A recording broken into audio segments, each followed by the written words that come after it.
আন্তর্জাতিক মুদ্রা তহবিলের সঙ্গে বাংলাদেশের 470 কোটি ডলারের ঋণ চুক্তি হয় 2023 সালে। 2024 সালের জুন পর্যন্ত মোট 3টি কিস্তিতে 231 কোটি ডলার পেয়েছে বাংলাদেশ। ঋণের বাকি আছে আরও 239 কোটি ডলার, যা 2026 সালের জুনের মধ্যে পাওয়া যাবে। তবে চতুর্থ ও পঞ্চম কিস্তি ছাড়ের আগে যেসব শর্ত পূরণ করতে হবে সেগুলো বাস্তবায়ন নিয়ে দেখা দেয় সংশয়।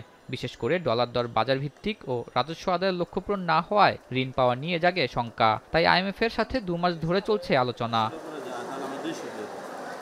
অবশেষে আগামী জুনে ঋণের 2 কিস্তি ছাড়ে সম্মতি জানিয়েছে আইএমএফ। তবে সেই জন্য ডলারের দর খোলা বাজারে ছাড়তে রাজি হয়েছে বাংলাদেশ ব্যাংক। বুধবার সংবাদ সম্মেলনে একথা জানান গভর্নর। সময় যখন উপযোগী হবে তখনই আমরা এটা করব। ডলারের মূল্য বাজারের উপর ছেড়ে দেওয়া হলেও ডলারের পাইকারি বিক্রেতার বিদেশি 2-1টি কোম্পানি অস্থিরতার সৃষ্টি করতে পারে। তাই সবাইকে সতর্ক থাকতে বলছেন গভর্নর।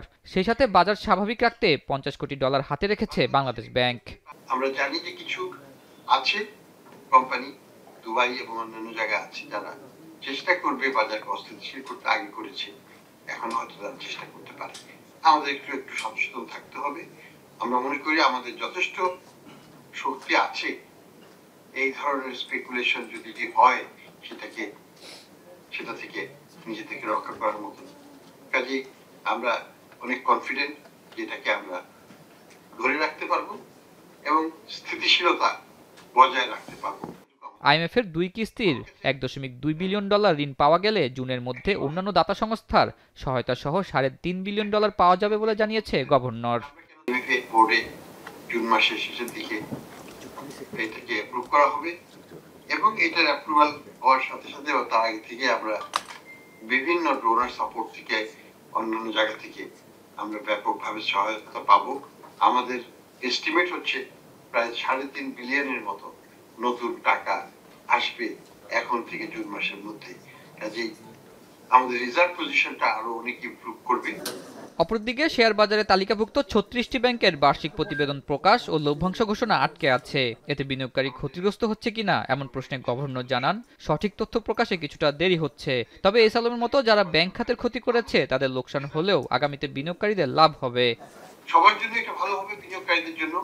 হয়তো স্পন্সর ডাইরেক্টর এস আলমের জন্য ভালো হবে না, সে তো এটাকে ব্যাংকটাকে ধ্বংস করেছে, তার জন্য কেন আমরা করোনা দেখাবো। সাইফুজ্জামানের জন্য ভালো হবে না, কারণ তার জন্য আমরা কেন করোনা দেখাবো।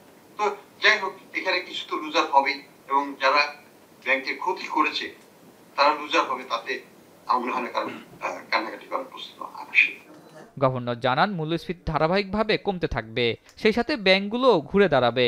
সেই ক্ষেত্রে আইএমএফ এর ঋণের প্রয়োজনীয়তা কমে এসেছে। কিন্তু বিদেশি বিনিয়োগ ও আন্তর্জাতিক পরিমণ্ডলে আস্থা বৃদ্ধিতে আইএমএফ এর শর্ত মানা হচ্ছে বলে জানান আহসানিস মনসুর। মূল্যস্ফীতি এবং এক্সচেঞ্জ রেটকে স্টেবল রাখতে পারবো। আতাউর নিয়ন, এখন, ঢাকা।